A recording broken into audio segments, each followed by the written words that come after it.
Hi guys, welcome back to my channel. This is Yashika and आज का जो question हम लेकर के आए हैं, जो हम सॉल्व करने जा रहे हैं, वो है क्वेश्चन नंबर लीड कोड का 1480 running sum of 1D array.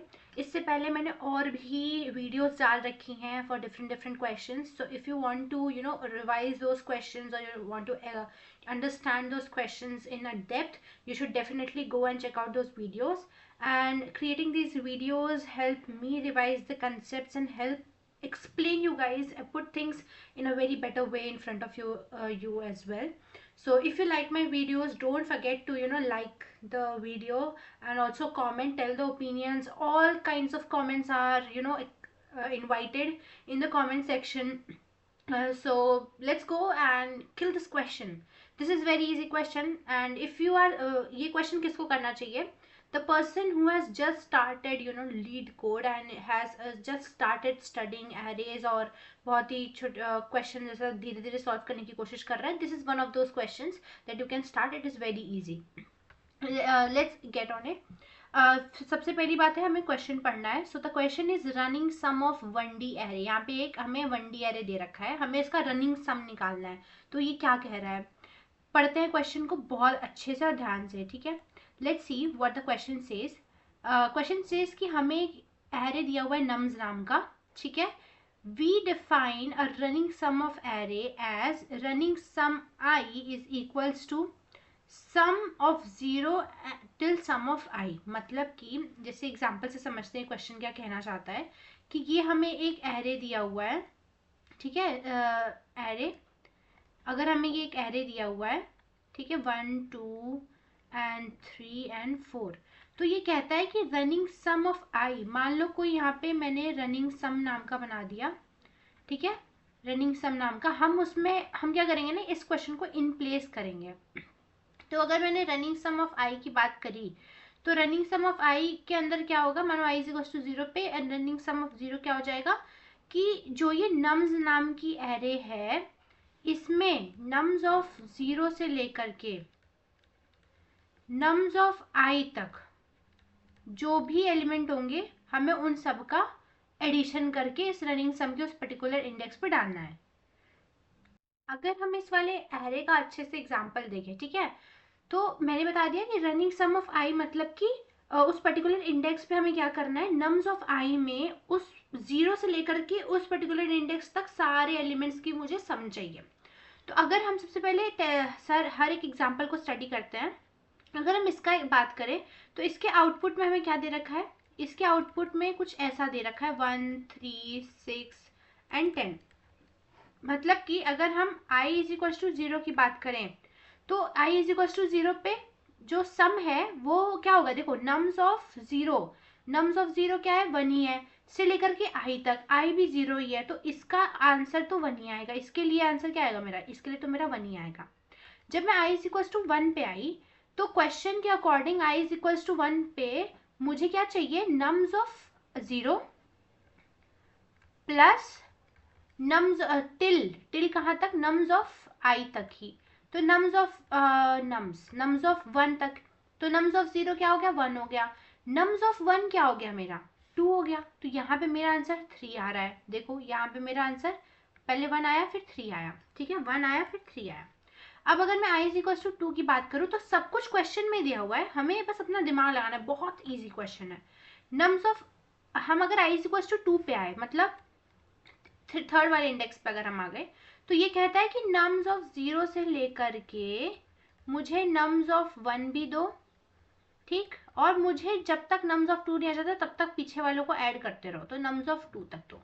तो यहाँ तक तो मुझे आंसर पता ही था, ये 3 होगा. इतना आंसर मुझे 3 पता था, और ये 3 और ऐड कर दो इसमें नम्स ऑफ 2 की वैल्यू, तो ये इक्वल टू मेरे 6 आ जाएगी. तो मुझे 6 वाली वैल्यू मिल गई. फिर मैं अगर i इज इक्वल टू 3 की बात करूँ, तो मुझे ये कहता है कि नम्स ऑफ 0 से शुरू हो और तब तक ऐड करते रहो जब तक तुमको मैं इंडेक्स नहीं मिल जाता. तो नम्स ऑफ, मैं गलत लिख दे रही हूँ तो समझ जाओ, nums of 2 plus nums of 3 तक हमें करना है. ठीक है, नम्स ऑफ 3 तक करना है, मतलब 0 से स्टार्ट किया और 3 तक आके खत्म हो गए. नम्स ऑफ 2 तक की वैल्यू हमको पता थी, नम्स ऑफ 2 तक अभी तक हमने खुद ही कैलकुलेट किया, ये 6 है। फिर हम इसमें एक और ऐड कर देंगे, नम्स ऑफ 3 ऐड कर देंगे, ठीक है, 0 1 2 एंड 3, 3 क्या है हमारा 4 है, तो हमारा आंसर हो गया 10। इसमें कर क्या रहा है, अगर आप अब एकदम ये क्या होगी कॉमन सेंस की बात, कि आगे वाला जो फर्स्ट इंडेक्स है, आई वाला जो इंडेक्स है, वो तो मुझे करने की कोई जरूरत ही नहीं है, मतलब मुझे इसमें मेरा वही एलिमेंट आ रहा है, एज इट इज मेरा वही एलिमेंट आ जा रहा है, ठीक है।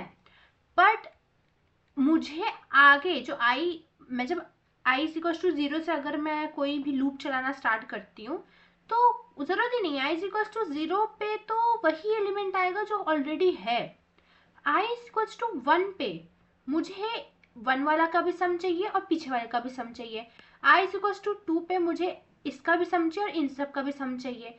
तो मैं क्या कर सकती हूँ कि मैं यहीं से लूप चलाना स्टार्ट करूँ, ठीक है, और मैं इनको कैलकुलेट कर लूँ। फिर जब मैं यहाँ आऊँगी तो मेरे पास इसका सम तो होगा ही, बस मुझे इस सम में इसको ऐड करना होगा। फिर जब ये वाला मुझे पूरा मिल गया तो मैं जब यहाँ आई तो इस पूरे में मुझे इसको ऐड करना पड़ेगा। बहुत ईजी है, कैसे होगा देखो, मैंने क्या किया, एक फॉर लूप चला दिया, for int I is equal to 1 से चलाया, ठीक है। आई इज इक्वल टू 1 से क्यों चला रहे हैं, क्योंकि 0 पे हमको कुछ भरना ही नहीं है, 0 पे वही एलिमेंट आ रहा है जो कि ऑलरेडी, मतलब उसके पीछे कोई एलिमेंट ही नहीं है। आई इज इक्वल टू 0 से ही इंडेक्सिंग स्टार्ट होती है, और क्वेश्चन में हमें दे रखा है कि जो रनिंग सम ऑफ आई है, ये जो रनिंग सम ऑफ आई है, ठीक है, इस रनिंग सम ऑफ आई को हमेशा आई इज इक्वल टू 0, यहाँ लिखा है nums of 0 to nums of I तक जाना चाहिए, तो नम्स ऑफ 0 से नम्स ऑफ आई तक जाना चाहिए। नम्स ऑफ 0 पे तो नहीं बोला ना कुछ भी, तो नम्स ऑफ 0 की वैल्यू तो वही रहेगी। तो हम आई इज इक्वल टू 1 से स्टार्ट कर रहे हैं, और हम कब तक चलाएंगे इसको, I is less than N, N यहाँ पे क्या है हमारा 4 है, एन क्या बताता है, एन मतलब कि तुम्हारी ये nums dot length, nums dot length बताता है कि कितने नंबर ऑफ एलिमेंट्स हैं इस पर्टिकुलर एरे में। इस पर्टिकुलर एरे में 4 एलिमेंट्स हैं, 0 से लेकर के 3 तक, ठीक है, 4 एलिमेंट हो गए। हमको आई इज इक्वल टू 1 से स्टार्ट करना है और आई लेस देन एन तक जाना है, 4 तक जाना है, मतलब 3 तक ही जाना है हमको, यहाँ तक लास्ट इंडेक्स तक। फिर हम क्या कर देंगे, आई को प्लस प्लस करते रहेंगे। हम क्या करेंगे, हमें इसको तो इससे छेड़छाड़ नहीं करनी, तो हम जो ये नम्स है इसका पहला एलिमेंट, मतलब नम्स ऑफ आई की वैल्यू क्या हो जाएगी, एक तो हमको इसको ऐड करना ही करना है, नम्स ऑफ आई में हमको ये तो चाहिए ही, साथ साथ इसके पीछे वाला भी चाहिए। तो इसके पीछे वाले कैसे लाएंगे हम, nums of I plus I minus 1, अगर हम आई माइनस 1 करेंगे तो हमको उसका पीछे वाला मिल जाएगा। इसको ड्राई रन करके देखना बहुत ज़रूरी है, ठीक है। फिर इसको हम बंद कर देंगे और यहाँ पे हम रिटर्न कर देंगे नम्स, ठीक है। अब इसको ड्राई रन करके दिखाऊं, चलो दिखाती हूँ, एग्जाम्पल कुछ नया ले लेती हूँ, ठीक। ये हो गया मेरा 1 1 1 1, ठीक, ये मेरा 0 1 2 3। अगर हम बिना कोड के समझे इसको आउटपुट लिखे तो इसका तो यही आएगा, ये क्या हो जाएगा 2 हो जाएगा, ये क्या हो जाएगा इन सब का सम यानी 3 हो जाएगा, ये क्या हो जाएगा इन सब का सम यानी कि 4 हो जाएगा। हमारा आउटपुट ये आना चाहिए, ठीक। अब हम देखते हैं, हमने int I is equals to 1 से स्टार्ट की, यानी आई इज इक्वल्स टू 1, हमारी आई की वैल्यू 1 है। इस क्वेश्चन में हमारे एन की वैल्यू क्या हो गई 4 हो गई, यानी लेस देन एन मतलब कि हमारे 3 तक जाएगा, आई 3 तक जाएगा, ठीक है। जब हम आई इज इक्वल्स टू 1 पे आए तो हमने देखा नम्स ऑफ 1 हमारा क्या है, नम्स ऑफ 1 हमारा 1 है। अब इस नम्स ऑफ 1 में हमको क्या ऐड करना है, हमको इस नम्स ऑफ 1 में नम्स ऑफ 1 ऐड करना है, मतलब कि आई 1 के अंदर हमको ये तो रहेगा ही, ठीक, nums is equal to nums के अंदर डालना है तो 1 तो आएगा, ठीक। पहले हम हर एक चीज़ की वैल्यू लिख देते हैं, इसकी वैल्यू लिख लेते हैं, इसकी ले लेते हैं, इसकी ले लेते हैं, ये दोनों तो सेम ही होंगे। अब मुझे बताओ नम्स ऑफ आई माइनस 1 क्या होगा, आई माइनस 1 यानी कि आई की वैल्यू 1 है, 1 माइनस 1 इज टू 0, यानी कि नम्स ऑफ मेरे 0 की वैल्यू हमको चाहिए, साथ ही साथ हमको नम्स ऑफ 1 की वैल्यू चाहिए। इन दोनों को ऐड करके हम इसको नम्स ऑफ 1 में ही डाल देंगे। नम्स ऑफ 0 1 है, नम्स ऑफ 1 1 है, तो नम्स ऑफ जो मेरा 1 है इसकी वैल्यू मेरी कितनी आ गई 2 आ गई, जो कि मुझे यहाँ पे मिल गई। अब मैं आई इज इक्वल्स टू 2 पे गई, ठीक है। मैंने क्या किया, नम्स ऑफ मेरा 2 क्या है, सबसे पहले तो लिख लो, वैल्यूज लिख लो। नम्स ऑफ 2 क्या है मेरा, नम्स ऑफ 2 मेरा 1 है। अब नम्स ऑफ i माइनस 1, ठीक है, nums of i minus 1, i क्या है 2 है, माइनस 1 करोगे तो कितना मिलेगा तुमको, यहाँ पे मिलेगा 1।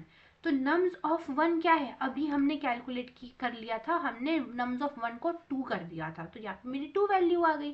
तो अगर हम इन दोनों को ऐड करेंगे, इन दोनों को हम ऐड करेंगे तो हमको मिल जाएगा 3, ठीक, हमको इसका आंसर 3 मिल जाएगा। तो यहाँ पे हमारा 3 आ गया। फिर हमारे i इज इक्वल्स टू 3 पे, i इज इक्वल्स टू 3 पे आए तो हम देखते हैं कि नम्स ऑफ 3 क्या है, मेरी नम्स ऑफ 3 की वैल्यू क्या है, वो तो 1 है। अभी करंट में वैल्यू क्या है, 1 है। मुझे नम्स ऑफ इसमें और क्या ऐड करना है, 3 माइनस 1, यानी कि मेरा 2 ऐड करना है मुझे, ठीक। इसका मतलब कि नम्स ऑफ 2 की वैल्यू क्या है, अभी जो हमने पिछला ऑपरेशन किया था उसमें हमने 2 की वैल्यू को 3 कर दिया था, तो यहाँ पे 3 आ गया।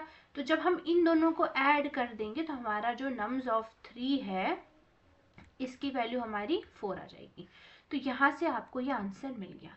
This is very easy question. अगर आप एक बहुत मतलब बिगिनर हैं तो this question is one of the best question I would say, जो कि which would be very very helpful for you to solve. And I hope you like this video. And अगर कोई भी डाउट आता है इसमें या कोई भी चीज़ जो समझ में नहीं आई, अगर मेरे समझाने का तरीका आपको उतना अच्छा नहीं लगा, do let me know if you don't like this, or if you have any other opinion on this.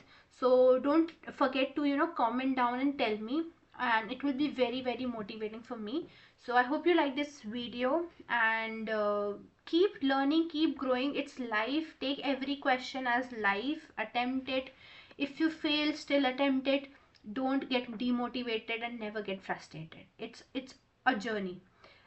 So that was all. Thanks a lot, and have a good day. Keep coding, keep learning, and keep exploring, guys. It's life. Bye.